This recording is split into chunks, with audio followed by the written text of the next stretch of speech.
Worldwide parent coach and conscious educator Sue DeCaro is on a mission to revitalize the joy in parenting. Welcome to Conscious Parents, Thriving Kids, a podcast designed to help parents all over the world create deeper connections with themselves and their children while overcoming life's daily parenting challenges. Listen in if you want to bring more laughter, love, and enjoyment to your home life. Welcome to Conscious Parents, Thriving Kids, a place for all things parenting.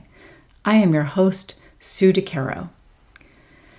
In today's episode, we're going to talk a little bit more about developing healthy relationships with food within the family.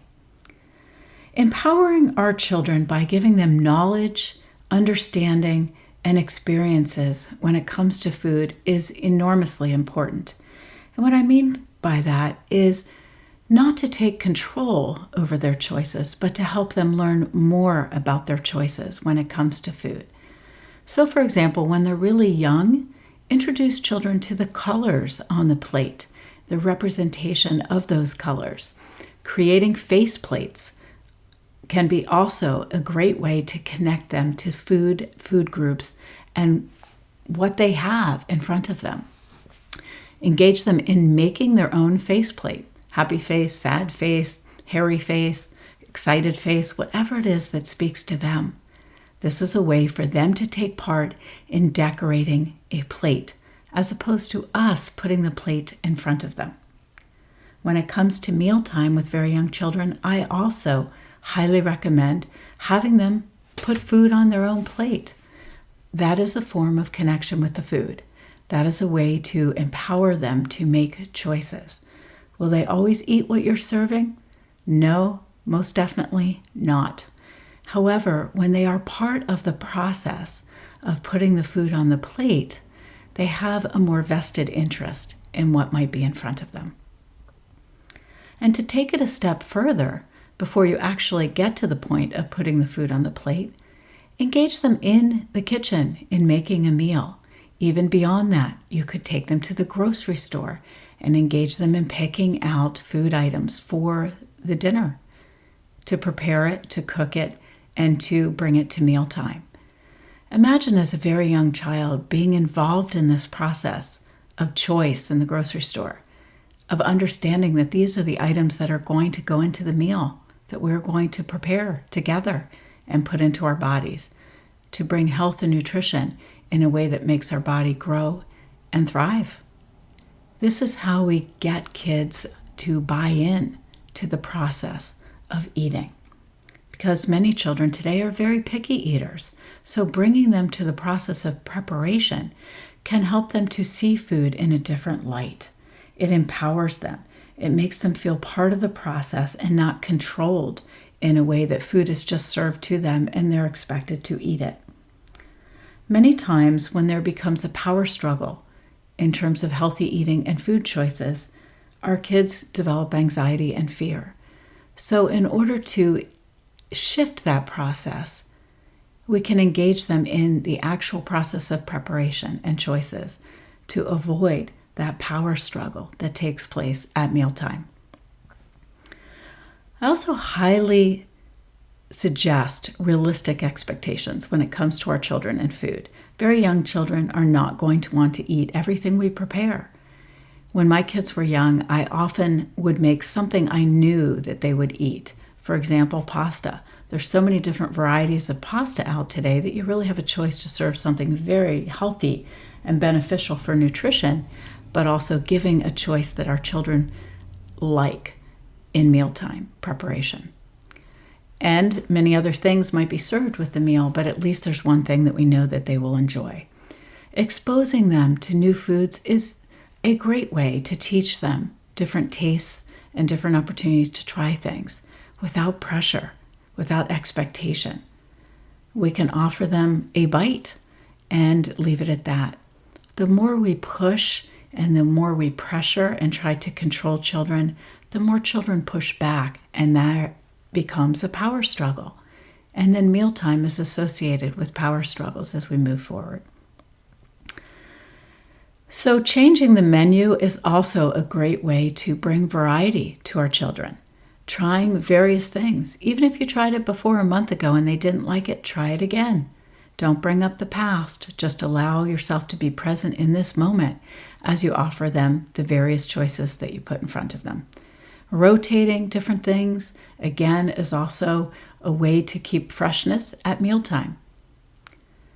And this is as kids get older and they're not as able to spend the time with us in the kitchen. Perhaps they have a lot of homework.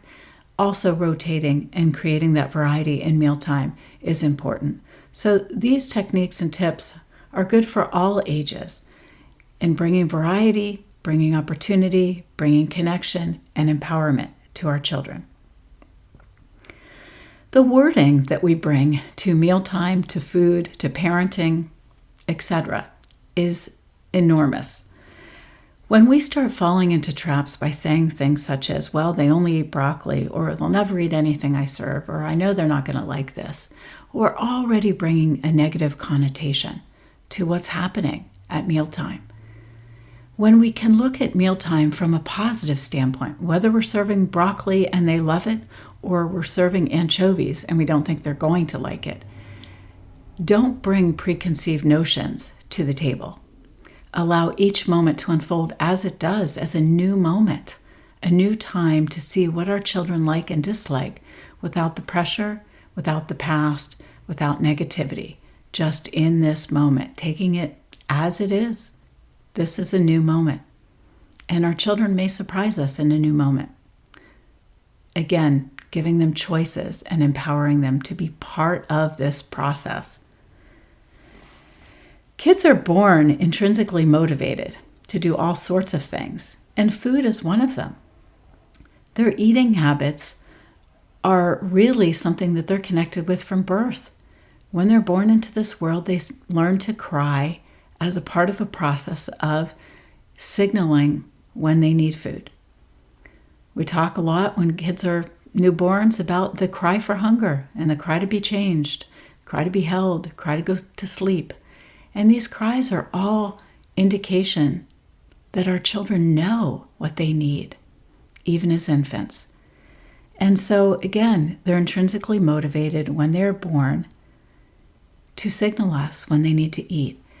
And if allowed, this actually continues as they move forward. Our children are not necessarily living a life where they need to eat 3 meals that are structured and at various times of the day, every day, same time.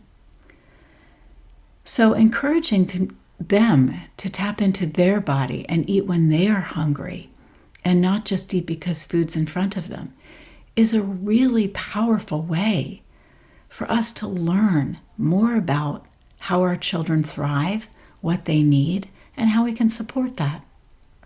Not vice versa, how they can survive in a world where we feed them at 8 a.m., 12 p.m., and 6 p.m., the various meals that we serve as part of our conditioning in our lives and in society. So encouraging children to listen to their body and us to listen to them when they tell us they're hungry is an enormous opportunity to keep that intrinsic motivation going. Our kids know themselves quite well if they're allowed to see and to listen to their inner voices and their body and know how to follow that through. Empowering children is one of the largest, most powerful processes as parents that we can adapt and adopt when our children are growing up. Listening to them, learning from them, watching them as they come into this world intrinsically motivated, especially when it comes to food. What does that look like in your family? How can you stand back and allow your child to lead the way when it comes to food? How can you allow them to be more powerful and empowered when it comes to making choices, being part of the daily shopping for nutrients and valuable items for our meals, and also to spend time in the kitchen, preparing and being part of the process of putting food on the table, and then taking it one step further, filling their plates and eating what speaks to them. Our children make so many choices, if they're allowed, that really serve them well and help them to thrive. So I highly encourage you to look at your child in this way, to empower them, to allow them to move through life in a way that they're listening to their inner voice, to their body, and what their body needs. We can learn so much from our children, and this is one form. Thank you for joining me. Remember, every moment is a new moment for conscious connections. Thanks for listening to Conscious Parents, Thriving Kids. If you like what you heard, please subscribe, rate, and review at iTunes or wherever you listen in. And be sure to visit DeCaroParentCoaching.com for a free download of 10 ways to connect with your child.